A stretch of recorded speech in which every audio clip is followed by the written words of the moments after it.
आश्रम वाले जो भाई हैं, सेवादार हैं, जो अन्नपूर्णा मुहिम के तहत जो अभी कार्य कर रहे हैं, वो भक्ति मार्ग में ज्ञान आधार से आध्यात्म की दृष्टि से कितना सही है या नहीं।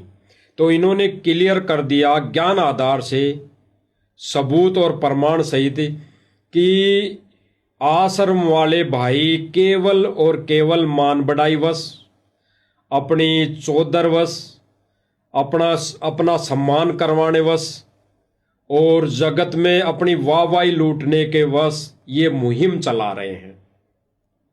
इसका प्रमाण भी पवनदास जी आगे बता सकते हैं कि इनके बारे में गुरुजी ने कुछ बोला है किसी सत्संग में या किसी और विशेष संदेश में या और किसी माध्यम से, तो ये बताएंगे।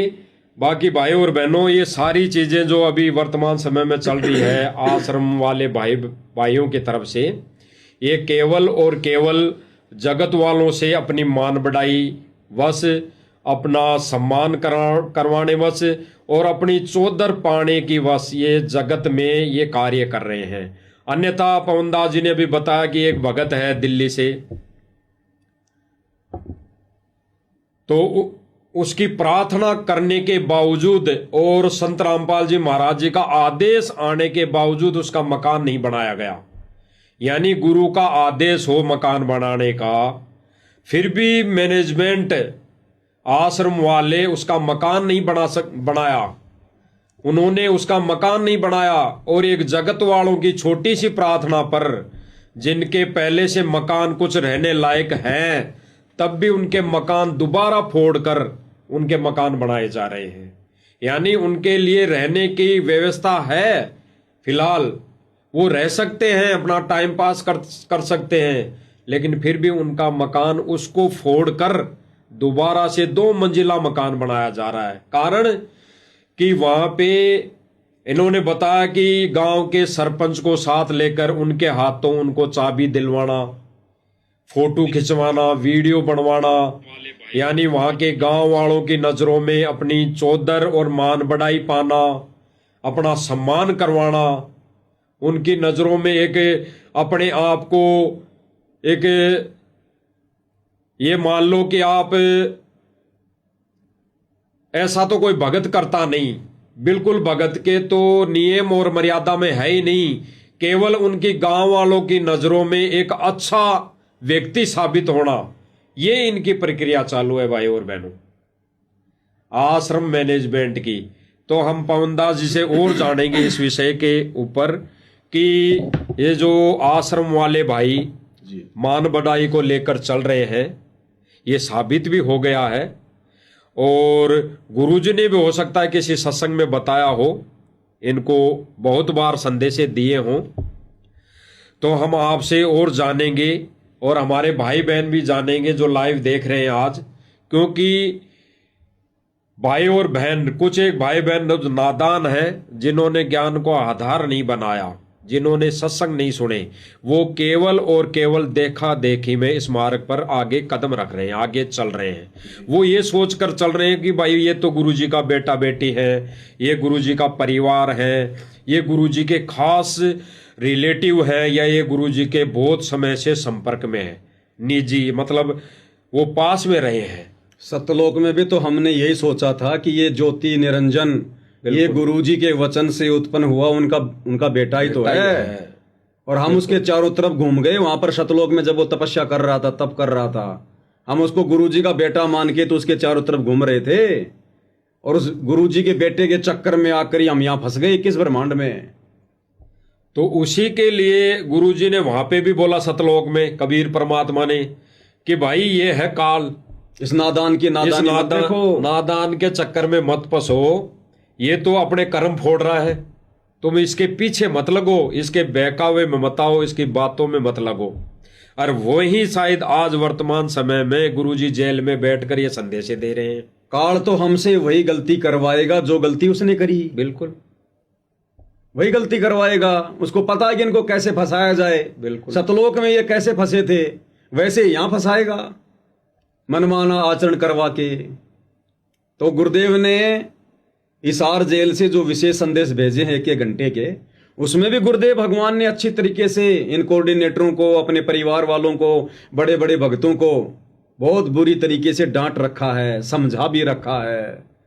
और गुरुदेव ने कहा रहे हो 4 दिन का जीवन है, तुम यूं चौधर में खो दियो इसने, कर्म बना लो अच्छे अपने, यहां से निकलने की सोचो। और इनके ऐसे ऐसे कुकर्म देखकर जो हिसार जेल में शिकायतें जाती हैं, गुरुदेव ने स्पष्ट रूप से विशेष संदेश नंबर 12 में, ये भगत भाई बहनों के सामने विशेष संदेश नंबर 12 है, इसमें गुरुदेव ने स्पष्ट कर रखा है, इन कोऑर्डिनेटरों को धमका रखा कि बाढ़ में जाओ ऐसे शिष्य और बाढ़ में जाओ ऐसे कोऑर्डिनेटर जो अपनी मनमानियां करते हैं।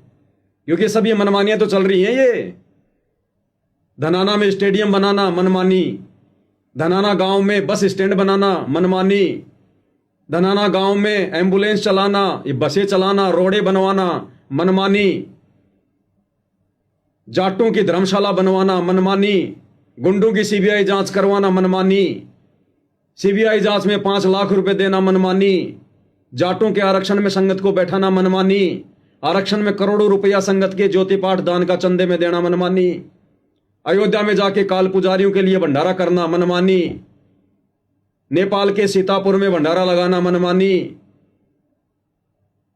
मुसलमानों के विरोध में बजरंग दल वालों के साथ मिलकर मध्य प्रदेश के देवास में आंदोलन करना मनमानी, परशुराम की जयंती में जाना, भक्तों की मर्यादा तोड़वाना, समाधि पूजवाना मनमानी, मुख्यमंत्री की रैलियों में भक्तों को ले जाना मनमानी, सिरसा की अनाज मंडी में नकली कबीर पंथियों के साथ मिलकर कबीर जयंती मनाना मनमानी।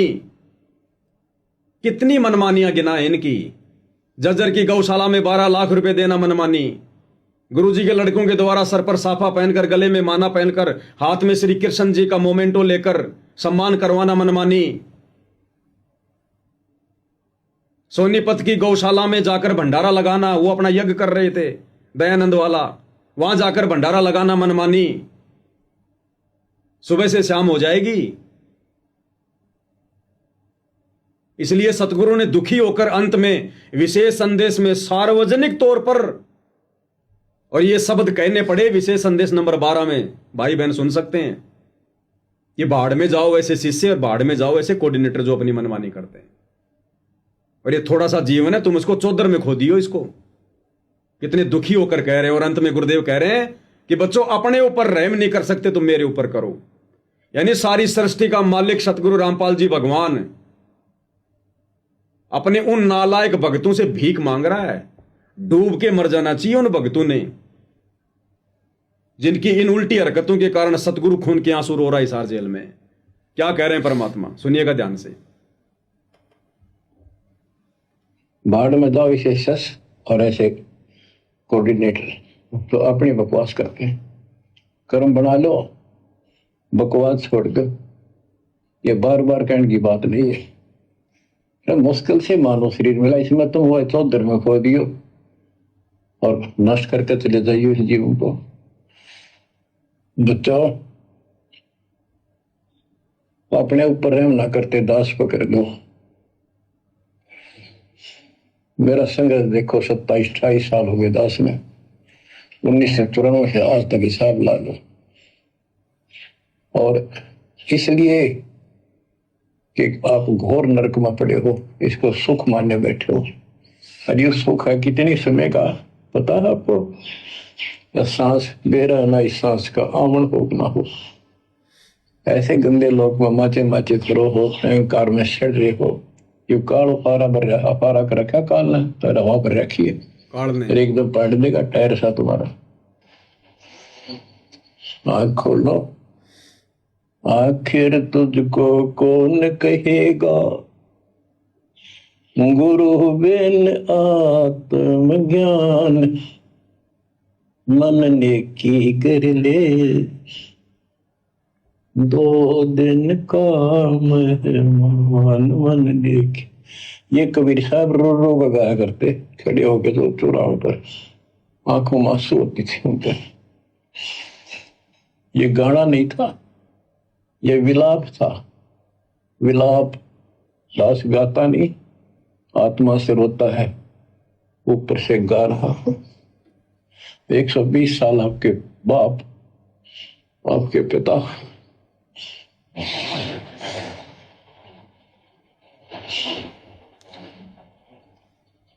एक झोपड़ी में रहे, गर्मी सर्दी बारिश हो गई, हमारे लिए पड़े रहे, क्योंकि वो आते हमारे को सद्बुद्धि देने के लिए, पर हमारे ऊपर काल का प्रभाव जबरदस्त है। कजोड़ जी, बहुत सारे लोग समझ नहीं पाते कि ये सतलोक आश्रम मैनेजमेंट हरियाणा क्या है, राष्ट्रीय समाज सेवा समिति क्या है। तो जो अपने गुरु को खून के आंसू रुला दे उसे कहते हैं सतलोक आश्रम मैनेजमेंट हरियाणा, उसे कहते हैं RSSS, राष्ट्रीय समाज सेवा समिति। तो गुरुदेव किस प्रकार से रो रो कर अपने नालायक बच्चों को समझा रहे हैं, उसके बावजूद भी अपनी उल्टी हरकतों से बाज नहीं आ रहे, काल प्रेरणा से बाज नहीं आ रहे। नित नए नए पाखंड, आडंबर, ड्रामेबाजी, अपना मान सम्मान करवाना इन आश्रमों में, आश्रम में आने वाले राजनेताओं का मान सम्मान करना, कभी सिर पर पगड़ी पहनकर, कभी अपने इस कंधे पर शॉल डालकर, कभी उनके हाथों में वो फूल वाल देकर। क्या हो रहा है ये? अभी भी नहीं पता इनको सम्मान का अधिकारी कौन है संसार में, खुद का ही सम्मान करवाने में लगे हुए हैं। तो ये लोग पूरी तरह से काल प्रेरित हैं। और संगत यदि इनको गुरु का बेटा बेटी समझ के, भाई बंधु समझ के, या बड़े बड़े भगत समझकर इनकी पूंछ पकड़कर यदि भवसागर को पार करना चाहेगी, तो ये तो डूबे हुए हैं, इनको भी ले डूबेंगे। हम तो डूबेंगे सो डूबेंगे सनम, तुमको भी ले डूबेंगे। और दास ने वैसे तो साधु दास भगत जी के घर का वीडियो दिखा दिया है। ये खुद भगत है जो वहां पर देख रहा है, जो माइक हाथ में लेकर। हरियाणा फास्ट न्यूज नाम से इसका यूट्यूब चैनल है। और फिर भी किसी को शंका हो तो दास ने इस लाइव वीडियो में नीचे नीचे कमेंट्स को जो है वो पिन कर दिया है। उसमें साधु दास भगत जी का मोबाइल नंबर है, जिसका घर जला हुआ है। आप डायरेक्ट उससे भी बात करके जानकारी प्राप्त कर सकते हो कि भाई अभी तेरा मकान बना कि नहीं बनाया, आपने गुरु जी से प्रार्थना करी कि नहीं करी।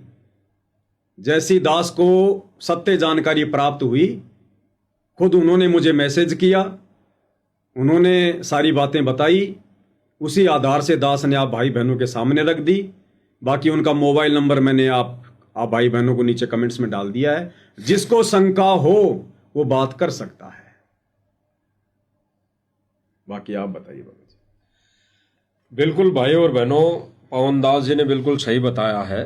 भाई जो भगत जी हैं, साधु दास जी हैं, उनसे जानकारी मिलने के बाद ही इन्होंने सारी चीज़ें बताई हैं। क्योंकि साध संगति का मतलब ये है कि साध संगति सत्य की संगति, और जब तक सत्य नहीं होता तो साध संगति में कोई बातें नहीं होती। तो जब सत्य सामने आया तभी आगे बातें हो रही है। अन्य भाई बहनों तक इस लाइव के माध्यम से ये सच्चाई बताई जा रही है।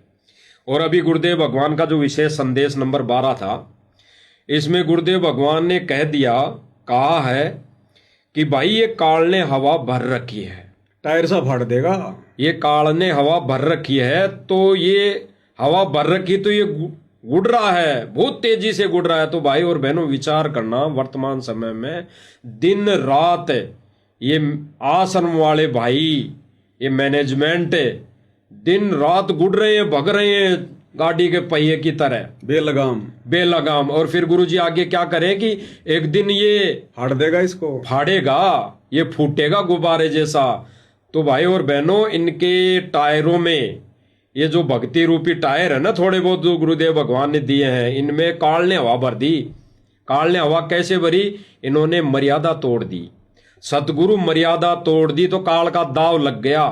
अब काल ने उनमें हवा भरना चालू कर दी, और इस हवा के वजह से, इस हवा को लेकर ये उड़ रहे हैं, भाग रहे हैं 24 घंटे रात दिन। और सतगुरु का वचन तोड़कर, जिसमें सतगुरु दुखी होकर इनको कह रहा है वर्तमान समय में विशेष संदेश में 12 नंबर में कि भाई ये जो मान बढ़ाई है ये 2 दिन की है, फूंक निकल जाएगी, फूंक है। तो इस मान बढ़ाई को, इस चौधर में फूंक निकल जाएगी, इसको त्याग दो, दुखी मत करो गुरुदेव भगवान को। और फिर गुरुदेव भगवान ने साफ साफ शब्दों में कह दिया, स्पष्ट कर दिया कि भाई भगवान पे रहम कर लो। और अभी भगत जी ने बताया, पवनदास जी ने, कि भाई भगवान होके अगर जीव से ऐसी प्रार्थना कर रहा है, भीख मांग रहा है, तो धिक्कार है ऐसे जीव को। डूब के मरने की बात, डूब के मर जाना चाहिए। उसकी भक्ति का तो उसी दिन नाश हो चुका होता है। कि इस वर्तमान समय में, पिछली पीढ़ी में, मोक्ष के समय वो भगवान फिर भी इतना ज्ञान देने के बाद वो भीख मांगेगा। रोना हमने चाहिए भगवान के आगे मोक्ष के लिए, हमने चाहिए। रो भगवान रहा है। बताओ। तो भाई और बहनों, ये विचार करने की बात है, देखा देखी का मार्ग नहीं है बिल्कुल भी। भावों में भावक होकर ये बहने का मार्ग नहीं है। क्योंकि आश्रम वाले तो काल की हवा से चल रहे हैं, तो ये तो सारी वीडियो भी वही दिखाएंगे जैसा अभी वर्तमान समय में ये जो पिछला समागम हो चुका, इसके अंदर वही वीडियो दिखाई गई, पानी निकालने वाली, मकान बनाने वाली, और संगत उनको देख देख के रो रही हैं। जबकि गुरुदेव भगवान ने क्या कहा कि भगवान के बोले गए वचनों पर आंसू आने चाहिए। तो सत्संग में तो किसी के आंसू आते नहीं, कभी दिखाया नहीं वीडियो में, कभी भी नहीं दिखाया। और ऐसे वीडियो जो एआई से बनाए गए हैं, जो काल प्रेरणा से मदद करके बनाए गए हैं, उन पर भगत आंसू बहा रहा है। तो गुरुदेव भगवान इनके ऊपर भी कह रहे हैं कि झूठे आंसू बहाने से अच्छा है ये भक्ति छोड़ दो, फिर आश्रम में आने की जरूरत नहीं। तो भाई और बहनों, हमारी तो हाथ जोड़ के विनम्र प्रार्थना है कि देखा देखी का मार्ग नहीं है बिल्कुल। ये ज्ञान आधारित भक्ति है, आध्यात्मिक दृष्टि से इस पर चलना पड़ता है। और दूसरी बात रही कि आश्रम वाले जो भाई हैं, ये बिल्कुल ही गुरु जी के ज्ञान आधार के विपरीत सारा कार्य कर रहे हैं, विपरीत संगत को ये चला रहे हैं। यानी सतगुरु जो पटरी है, ज्ञान आधारित पटरी, उससे नीचे इस आध्यात्मिक ट्रेन को उतार चुके हैं। बाकी बचने वाले भाई बहन तो भाई अपना बचाव कर लेंगे। साथ में दो नाव चल रही हो, तो भाई एक नाव में अगर छेद हो रहा है तो भाई तुरंत ज्ञानवान भगत का, ज्ञानवान आत्मा का एक ही उद्देश्य, एक ही फर्ज बनता है कि उसमें से छलांग उस सत्य की नाव में लगा जाए। बेड़ा देखा जरजरा उत्तर चले फड़क।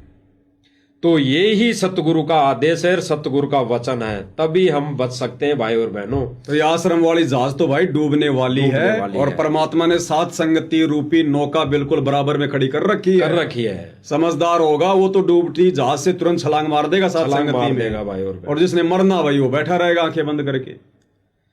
बाकी जो भी भाई बहन इन वीडियो को कुछ कमजोरी के कारण समझ नहीं पाता है, लाइव वीडियो को, इन लाइव संदेशों को, और वो इनको ना समझकर कुछ अटबड़ सी करते हैं, तो भाई और बहनों विचार करने की बातें हैं।